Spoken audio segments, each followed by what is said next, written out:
What really happens when you cross the line just to win an argument? Can a playful dance with another man in front of your husband cost you your marriage, and even your child? The legal papers on my doorstep were only the beginning of a downfall I never saw coming.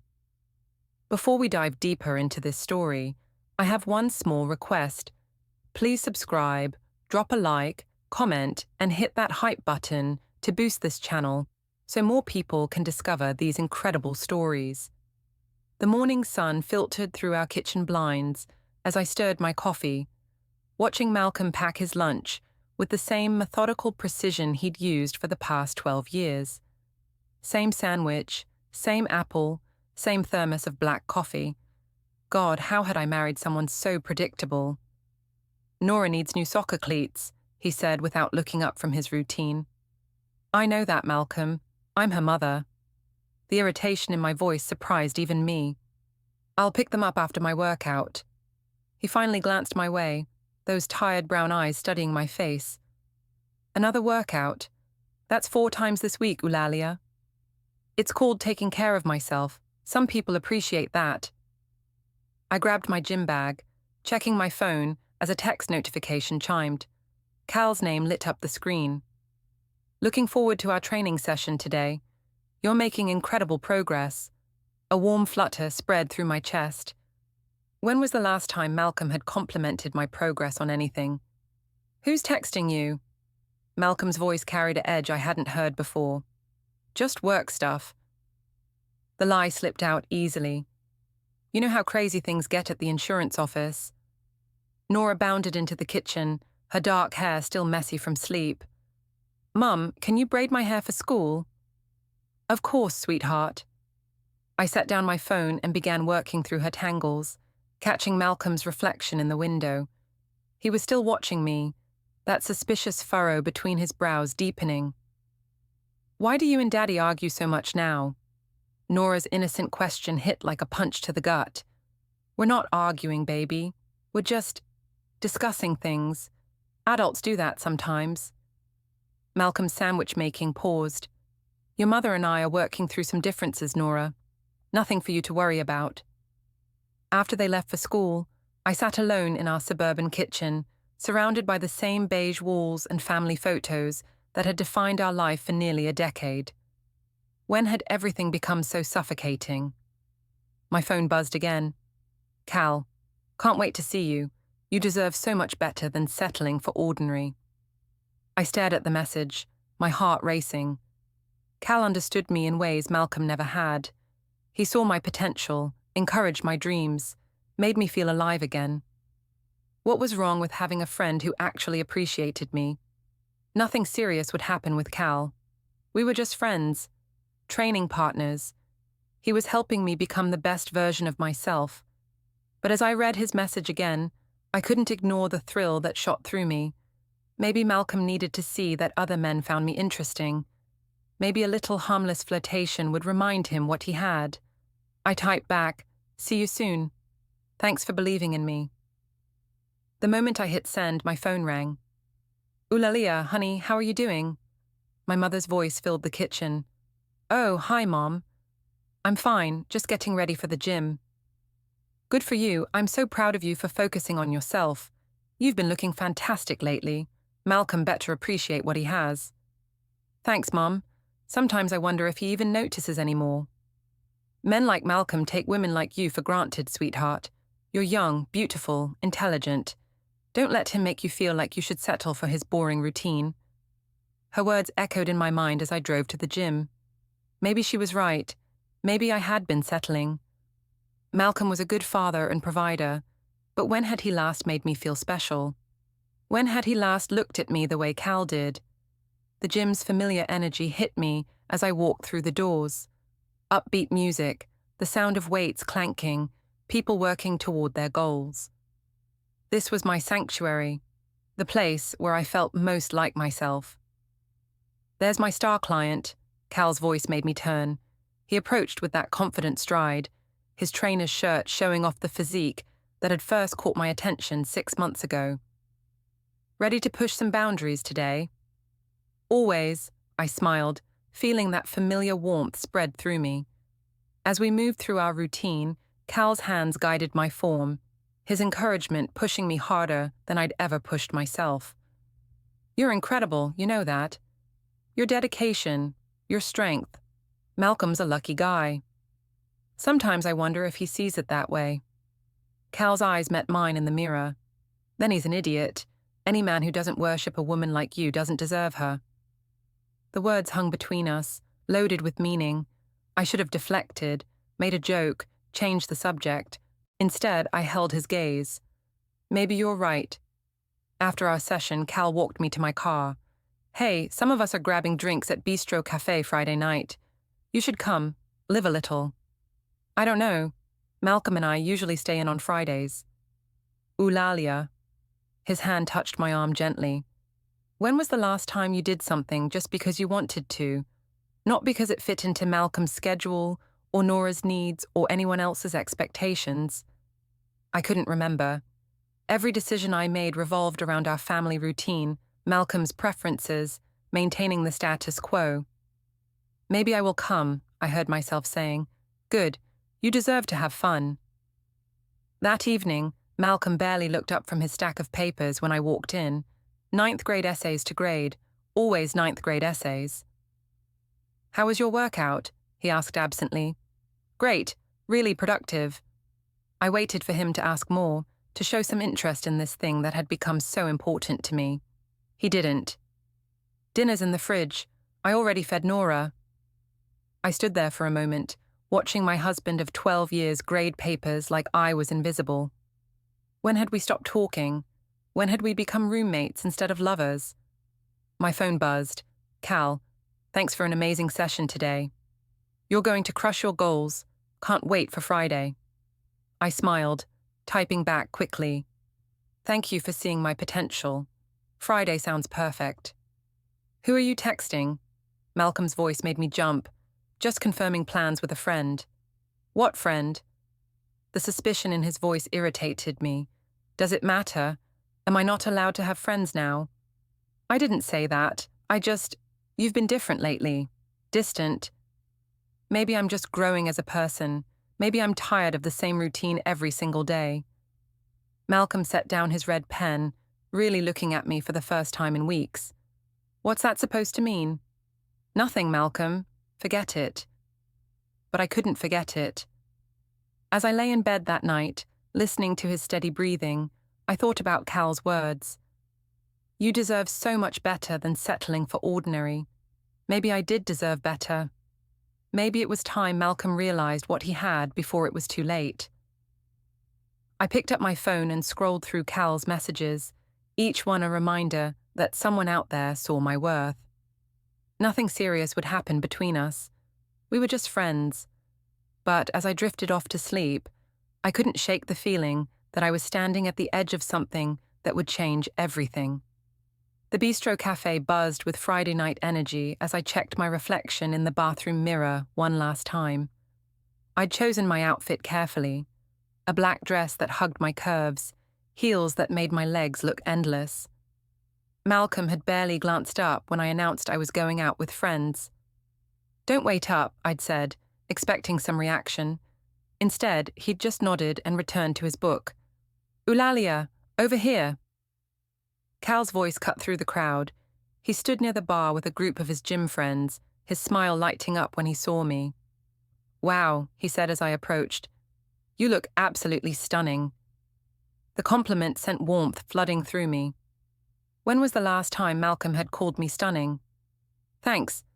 You clean up pretty well yourself." And he did. Gone was the gym attire, replaced by dark jeans and a button-down that emphasized his broad shoulders. Cal introduced me to his friends, other trainers, a few clients, people who lived their lives with the same energy and passion I craved. They welcomed me immediately, asking about my fitness journey, complimenting my dedication. "Cal's told us all about your amazing transformation," said Jessica, a fellow trainer. "He's so impressed with your progress." I glanced at Cal, surprised. "You talk about me?" "Of course I do. You're one of my success stories. But more than that." He leaned closer, his voice dropping. You're inspiring. The way you've committed to changing your life, it's incredible. The music shifted to something with a Latin beat, and couples began moving to the small dance floor. Cal extended his hand. Dance with me. I hesitated for a moment. Dancing with another man felt like crossing a line. But then I thought about Malcolm at home with his book, completely unbothered by my absence. Why not? Cal's hand was warm and strong as he led me onto the dance floor. He moved with the same confidence he brought to everything else, guiding me through steps I hadn't attempted in years. His hands rested respectfully on my waist, but I could feel the heat radiating from his body. You're a natural, he murmured as we swayed to the music.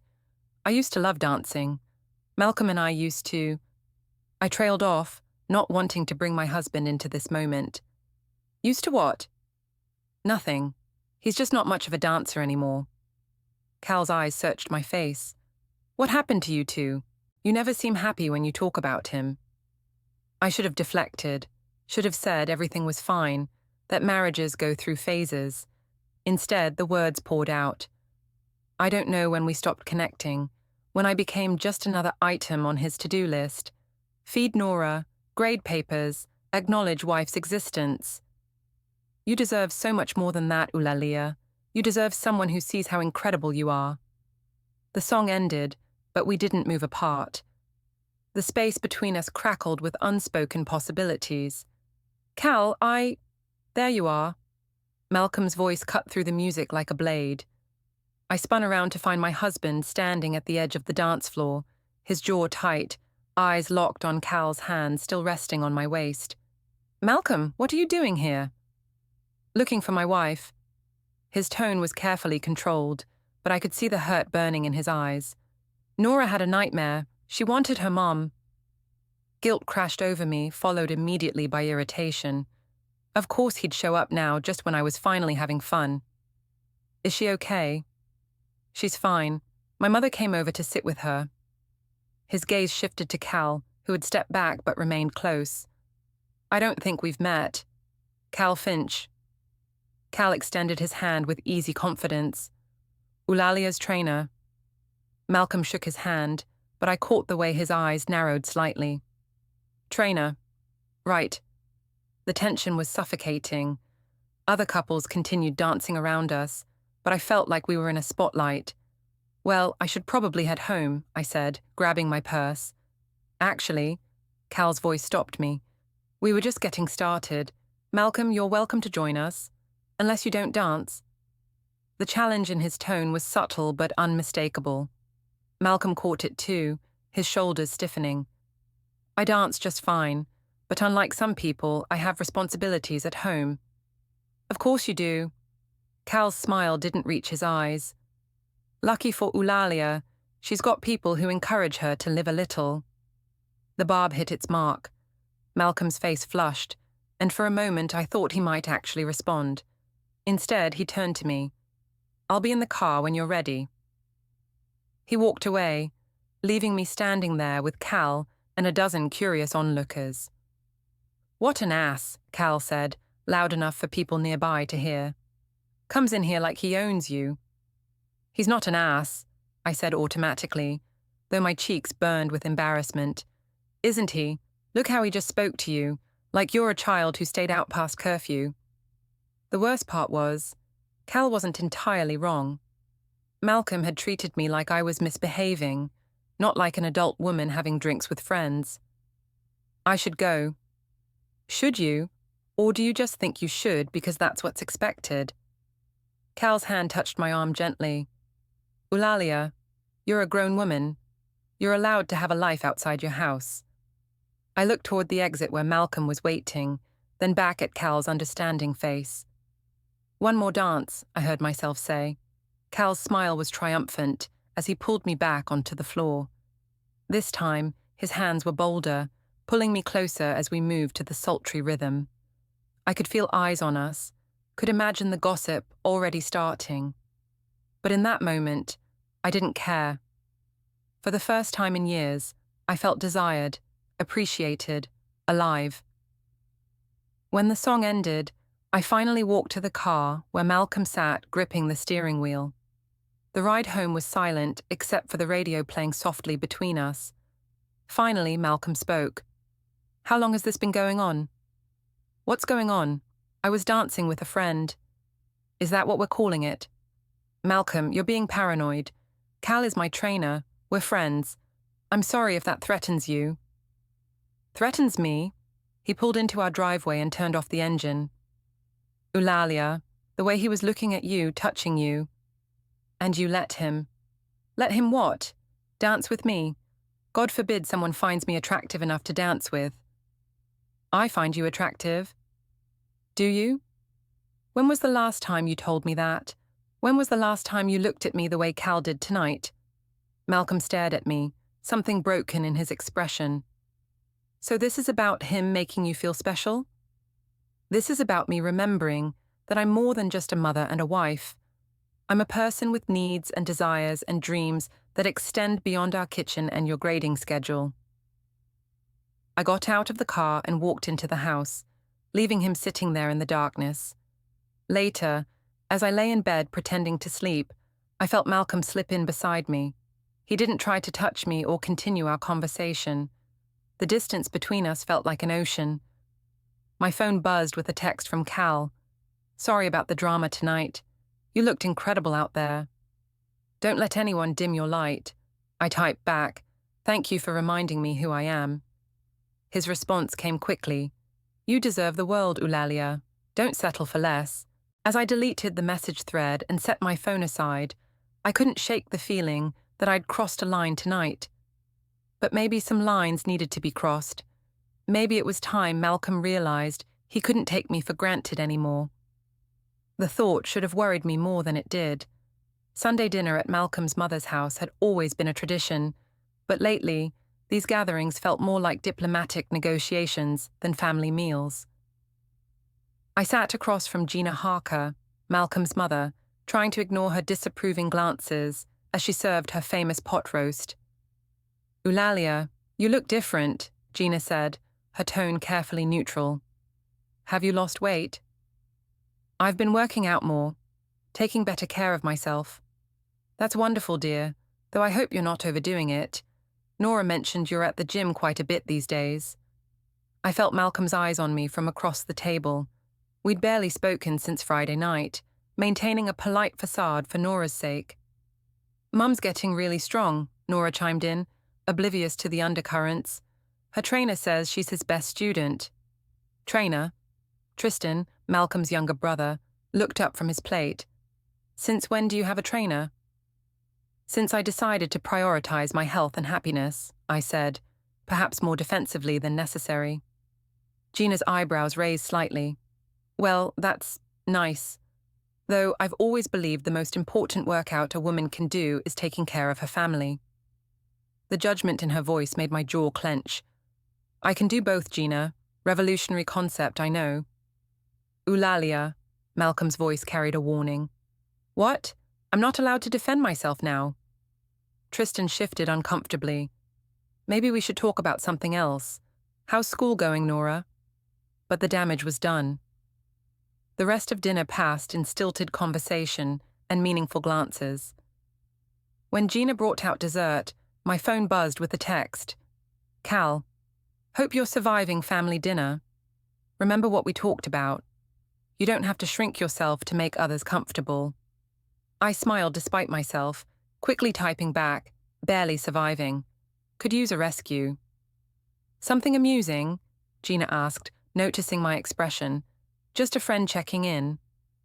"Must be a very good friend to make you smile like that," she observed. Malcolm's fork clattered against his plate. "I need some air." He stood abruptly and walked out to the back porch. Tristan followed after a moment, leaving me alone with Gina and Nora. "Mummy, why is Daddy upset?" Nora's small voice broke my heart. "He's just tired, sweetheart. Why don't you go play in Grandma's garden?" After Nora left, Gina fixed me with a stare that could cut glass. "I don't know what's going on between you and my son, but I can see he's hurting." "Malcolm's fine, Gina. We're just going through a rough patch." "Are you?" Because from where I sit, It looks like you're going through something else entirely." Before I could respond, my phone buzzed again. "Cal, if you need an escape, I'm grabbing drinks at Bistro with some friends. You're always welcome." The invitation was tempting, more tempting than sitting here being judged by my mother-in-law. "I should go," I said, standing and grabbing my purse. "Go where? We haven't finished dinner." "I have plans." I walked out to the porch where Malcolm and Tristan were talking in low voices. They stopped when they saw me. "I'm leaving," I announced. Malcolm's face was unreadable. "Where?" "Out. With friends. Adult friends who don't treat me like a child." "Ulalia, please, can we just talk about this?" "Talk about what, Malcolm? How your mother thinks I should be satisfied being a housewife. How you think I should ask permission before having a social life." Tristan cleared his throat. "Maybe I should—" "No, stay," I said. "You should hear this too. Maybe you can explain to your brother that marriage doesn't mean ownership." Malcolm's face flushed. "I never said I owned you." "You don't have to say it. It's in every disapproving look, every question about where I'm going and who I'm with. I'm suffocating, Malcolm." I left them standing there and drove straight to Bistro Cafe. Cal was right where he said he'd be, surrounded by his usual crowd of attractive, confident people who live their lives without apology. "You came," he said, standing to greet me with a hug that lasted just a beat too long. "I needed to be around people who actually want my company." "Rough family dinner?" "You have no idea." Cal got me a drink and introduced me to some new faces. The conversation flowed easily. Fitness goals, travel dreams, books they'd read, movies they'd loved. When was the last time I'd had an intellectually stimulating conversation with Malcolm? "Dance with me," Cal said when the music started. This time I didn't hesitate. We moved together like we'd been partners for years, his hands guiding me through spins and dips that made me feel graceful and desired. "You're incredible," he murmured as we swayed to a slower song. "The way you move, the way you think, the way you laugh. Malcolm's an idiot if he doesn't see it. Maybe he just doesn't care anymore. Then he doesn't deserve you." Cal's hand slid lower on my back, pulling me closer. I should have stepped away, but the warmth of his body against mine felt too good. "Ulalia." Malcolm's voice cut through the music again, but this time I was ready for him. "Let me guess," I said without turning around. "Nora had another nightmare?" "No, I came to talk to my wife." I finally faced him, noting the tight set of his jaw, the way his hands clenched at his sides. "Well, here I am. Talk." "Not here, not like this." "Why not? Because people might see that we're not the perfect couple you pretend we are." Cal's arm slipped around my waist possessively. "Is there a problem here?" "No problem," Malcolm said, his voice dangerously quiet. "Just trying to have a conversation with my wife." "Looks like she's busy," Cal replied with a smirk. I should have diffused the situation, should have stepped between them and found a way to calm things down. Instead, I felt a thrill at being fought over, at being the center of attention. "Maybe we should all just relax," I said, but made no move to step away from Cal. "Relax?" Malcolm's composure finally cracked. "My wife is practically grinding on another man in public, and I should relax." "Grinding?" I laughed, the sound sharper than I intended. "We were dancing, Malcolm. You remember dancing? That thing couples do when they actually enjoy each other's company." The crowd around us had stopped pretending not to listen. I could see phones being pulled out, people positioning themselves for a better view of the drama unfolding. "Come home, Ulalia. Please." The plea in his voice should have moved me. Instead, it irritated me. "Why?" "So I can sit in our beige living room while you grade papers. So I can pretend to be happy with a man who barely notices I exist unless I'm doing something he disapproves of. That's not fair, isn't it?" I stepped closer to him, aware that we now had a full audience. "When was the last time you complimented me, Malcolm? When was the last time you seemed excited to see me? When was the last time you made me feel like anything other than a roommate you occasionally sleep next to?" Malcolm's face went white. Around us, I could hear whispered conversations, the sound of phones recording our private moment for public consumption. "You want to do this here?"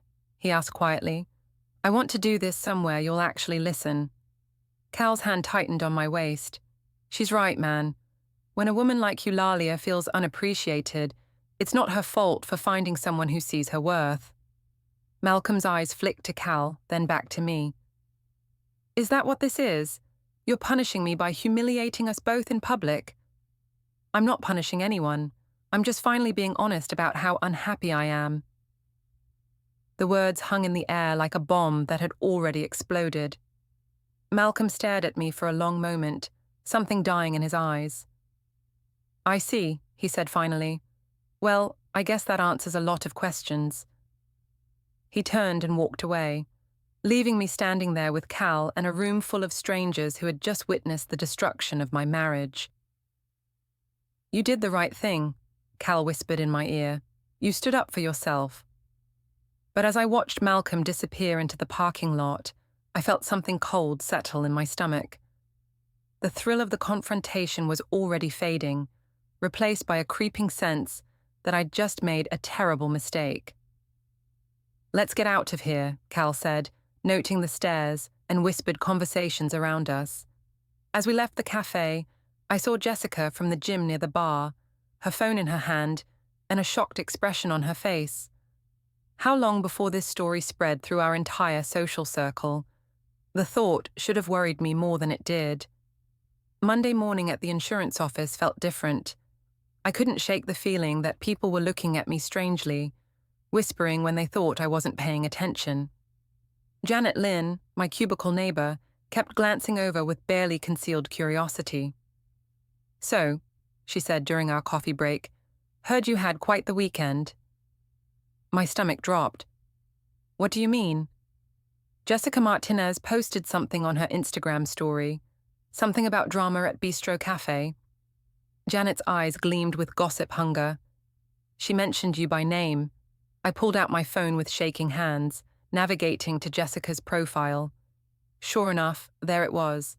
A video of me and Malcolm arguing, with the caption, "When keeping it real goes wrong. Feel bad for the husband, TBH." "Janet, this is—" "None of my business, I know. But honey, that looked intense. Are you and Malcolm okay?" "We're fine," I lied, closing the app before I could see the comments. "Just a misunderstanding." But we weren't fine. Malcolm had slept in the guest room last night, leaving for work before I woke up. When I'd tried to call him, it went straight to voicemail. My phone buzzed with a text from Cal. "Hey beautiful, hope you're doing okay after last night. You were brave to stand up for yourself. Proud of you." I typed back quickly, "Thanks. Dealing with some fallout, but I'll be fine." "Cal, want to grab lunch? I hate the thought of you going through this alone." Before I could respond, Janet peered over my shoulder. "Who's the mysterious texter? The same guy from the video?" "It's no one, Janet, just work stuff." But Janet had already seen Cal's name on the screen. Her eyebrows shot up. "Cal Finch, the trainer from Fitness First. Girl, he is fine. No wonder Malcolm was upset." "It's not like that." "Isn't it?" Janet settled back in her chair, clearly settling in for a long gossip session. "Because from where I'm sitting, it looks like you've got yourself a situation." I spent the rest of the morning fielding subtle questions and not-so-subtle stares. By lunch, I was desperate to escape the office. I texted Cal back. "Lunch sounds perfect. Pick me up at noon." He was waiting in the parking lot when I walked out, his smile warming me despite everything. "Rough morning?" he asked as I climbed into his truck. "You could say that. The video from last night is making the rounds." Cal's jaw tightened. "I'm sorry about that. People need to mind their own business. It's not your fault. I'm the one who lost control." "You didn't lose control. You finally found your voice." His hand covered mine. "I know this is hard, but you did the right thing. Malcolm needed to hear the truth." We drove to a quiet restaurant across town, away from anyone who might know us. As we ate, Cal listened while I vented about the morning's humiliations. The way my co-workers were treating me like a soap opera character. They're just jealous, he said. Most of them are stuck in dead-end marriages with men who take them for granted. They wish they had your courage. Courage? I feel like I'm falling apart. You're not falling apart. You're breaking free. His fingers traced patterns on my hand. Ulalia, you're incredible. Smart, beautiful, passionate. You deserve a man who worships the ground you walk on. The way he looked at me made my heart race. Cal, I know this is complicated. I know you're married, but I can't pretend I don't have feelings for you. The confession hung between us like a bridge I could either cross or burn. I thought about Malcolm's cold silence, the empty guest room, the way he'd looked at me last night like I was a stranger. I have feelings for you too, I whispered. Cal's smile was radiant. Then maybe it's time to stop pretending this is just friendship. When he dropped me back at work, he kissed my cheek, innocent enough, but the gesture felt loaded with promise. Think about what you really want, Ulalia. Life's too short to settle for less than you deserve. That evening, I came home to find Malcolm in his study, surrounded by papers and manila folders. He looked up when I entered, his expression unreadable. We need to talk, he said. Finally. I've been trying to reach you all day. I've been busy. He gestured to the papers spread across his desk, busy trying to understand how we got here. I moved closer, trying to see what he was working on. Bank statements, credit card bills, phone records, all organized with Malcolm's typical methodical precision. What is this? Research. His voice was eerily calm. Did you know you've spent over $3,000 on gym memberships, personal training, and workout clothes in the past 6 months? My cheeks burned. I told you I was investing in my health. And the hotel charges? The restaurant bills during your supposed overtime hours? My blood ran cold. Malcolm, I can explain. Can you? Because according to your work timesheet, you've claimed 40 hours of overtime in the past month. But according to your gym's check-in records, you were there during at least half of those claimed hours. How did you get this information? It's amazing what you can find when you actually start looking. He picked up a business card from his desk. Private investigator, very thorough, very professional. The room spun around me. You hired a private investigator to spy on your own wife. To find out what my wife has been doing while claiming to work overtime. His calm facade finally cracked. To understand why she's been lying to me for months. I haven't been lying. Haven't you? He stood, moving to a filing cabinet and pulling out a thick folder. Phone records showing hundreds of texts and calls with Cal Finch. Credit card receipts from restaurants you claimed were work lunches. Hotel bar charges during your overtime hours. Each piece of evidence hit like a physical blow. Malcolm, please, let me explain. Explain what?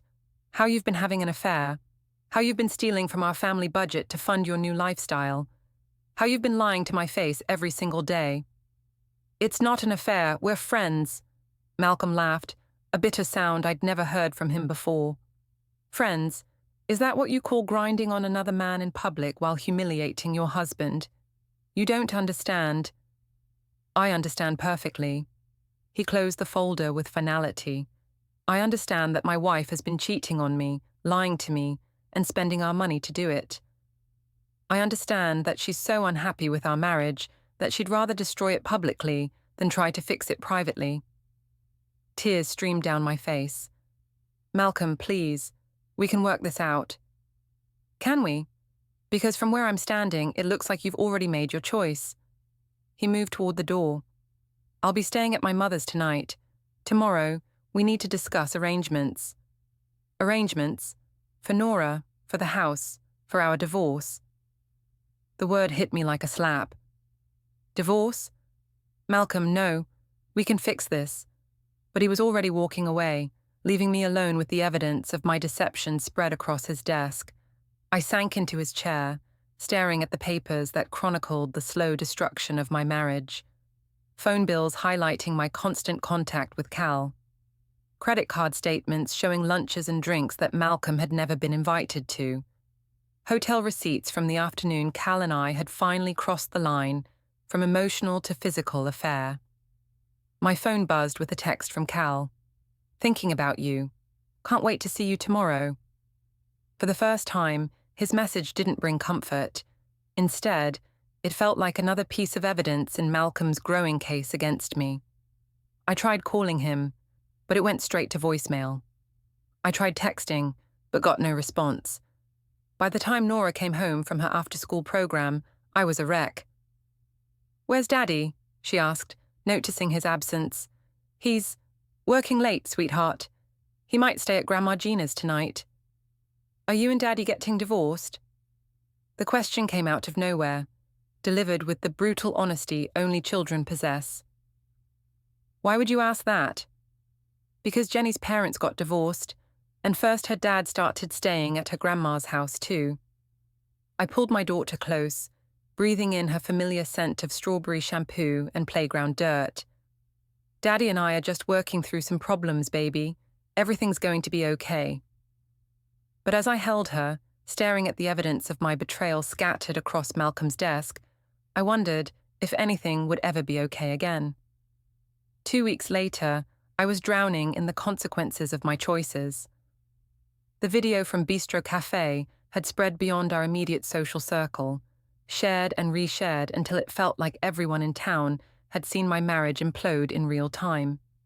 At work, Janet had stopped being subtle about her gossip-mongering, openly discussing my situation with anyone who would listen. HR had called me in twice to discuss the discrepancies in my overtime claims. My supervisor, Mrs. Chen, watched me with barely concealed disappointment. "Ulalia, we need to discuss your recent timesheet submissions," she said during our Friday meeting. "There seem to be some inconsistencies." My palms sweated as she spread out the evidence. Security footage showing me leaving early on days I'd claimed overtime. Gym check-in records that contradicted my work schedule. The systematic documentation of my lies. "I can explain. I'm sure you can. But the fact remains that you've been falsifying company records. That's grounds for immediate termination." The words hit like a physical blow.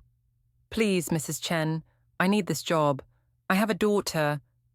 "You should have thought about that before you decided to defraud the company." Her voice softened slightly. "I'm willing to give you 1 week to find other employment. After that, we'll have to pursue legal action for the fraudulent overtime claims." I stumbled out of her office in shock. In the span of 2 weeks, I'd lost my husband, my reputation, and now my job. The only bright spot in my life was Cal, who'd been increasingly attentive as everything else fell apart. That evening, he picked me up for what had become our regular Friday night at Bistro Cafe. I'd been reluctant to return to the scene of my public humiliation, but Cal insisted we shouldn't let Malcolm's drama control our lives.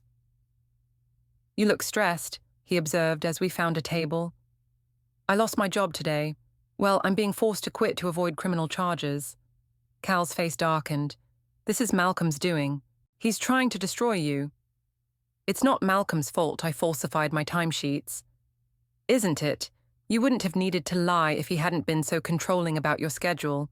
This is all his fault for not supporting your growth." The way Cal reframed everything always made me feel better, like I was the victim instead of the perpetrator. "Maybe you're right." "I am right, and you know what? Screw him. Screw all of them. You deserve better than this small-town judgment." As the evening progressed, Cal became increasingly affectionate. His hands wandered during our dances. His comments about Malcolm became more pointed and public. I should have been uncomfortable with the attention, but part of me enjoyed the way other patrons looked at us, some with envy, others with disapproval. "Let's show everyone what a real couple looks like," Cal said, as a particularly sultry song began. He pulled me onto the dance floor, his hands immediately going to my hips as he pressed me close.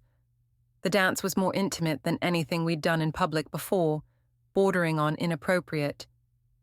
"Cal, people are staring." "Let them stare. Let them see what Malcolm gave up." As if summoned by his name, I spotted Malcolm near the entrance. But this time he wasn't alone. Tristan stood beside him, along with two men I didn't recognize. Malcolm's face was stone as he watched us dance. "He's here," I whispered to Cal. Cal's response was to dip me dramatically, his face inches from mine as the crowd around us cheered. "Good. Let him see what he lost." When the song ended, Malcolm approached with his companions. I recognized one of them now, Officer Davis from the local police department. The other man wore a suit and carried a briefcase. "Ulalia," Malcolm said formally. "We need to talk." "I'm busy," I replied, still breathless from dancing. "This isn't a request." Officer Davis stepped forward. "Ma'am, we have some questions about fraudulent insurance claims filed under your name."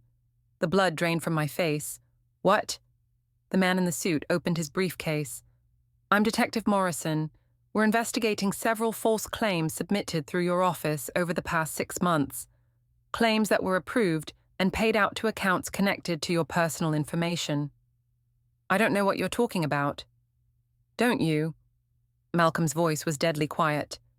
"Because according to the bank records, those payouts went to accounts you opened without my knowledge.